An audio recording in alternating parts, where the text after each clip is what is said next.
देखो काम करने का मेरा तरीका होता है। जी हाँ। जब मेरा पहला प्रोग्राम आगरे में हुआ था, मैंने उस दिन बता दिया था, पूरे देशवासियों को बता दिया था, क्योंकि हम दूसरी पार्टियों की नकल नहीं करते। ना मैं कभी रोड शो करती हूँ, ना मैं गली मोहल्ले में जाती हूँ। हमारा काम करने का तरीका, मान्यवर श्री कांशीराम जी ने अपने लोगों को कैडर के आधार पे लोगों को तैयार किया।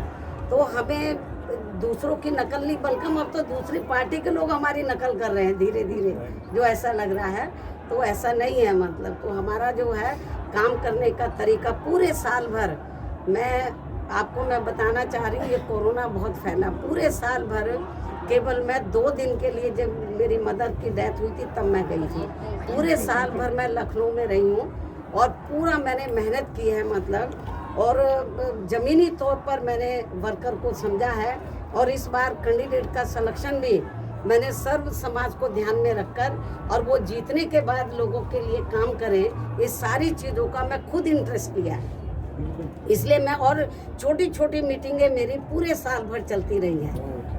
मैं दफ्तर में मीटिंग लिया, अपने दफ्तर को, अपने रेजिडेंस को दफ्तर बना लिया।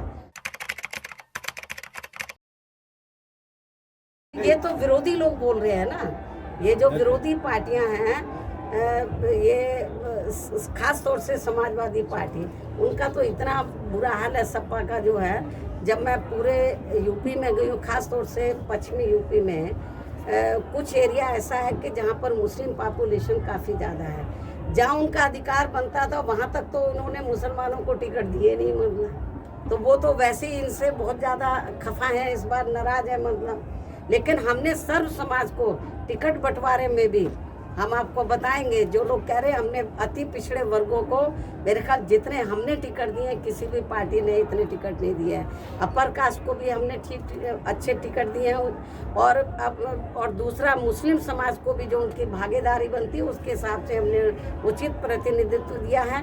और जो दलित वर्ग के लोग हैं तो उनको जितनी उनकी रिजर्व सीट है उससे हमने 7-8 फालतू ही दी है, जनरल सीटों पे भी खड़ा किया है। ज़्यादातर अपनी पार्टी की नीतियों के बारे में बोलती हूँ।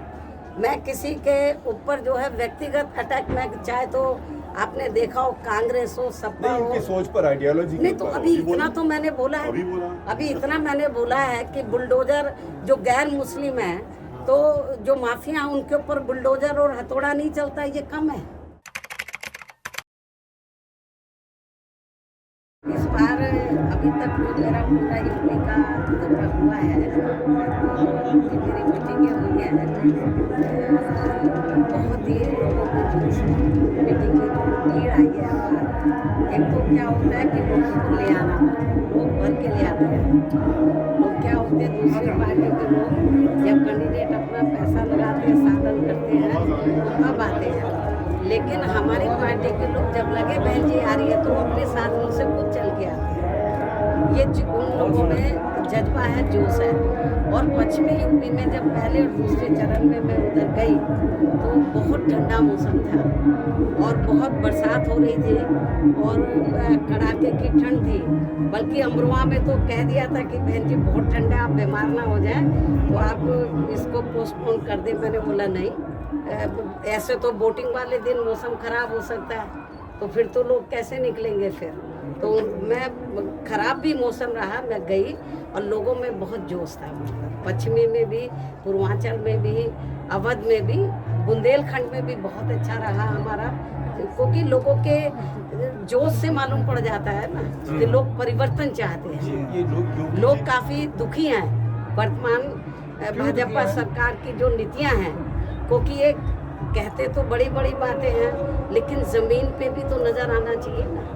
वो ज़मीन पे किधर नज़र आ रहा है? जैसे आप देखेंगे, पहले सपा सरकार रही तो उन्होंने जो भी काम किया बदले की भावना से किया। जो बीएसपी की सरकार ने वीकर सेक्शन के लिए, अपर कास्ट में गरीब लोगों के लिए, बेरोजगार लोगों के लिए जो भी डिसीजन लिए थे, वो सब एक एक करके बदल दिए।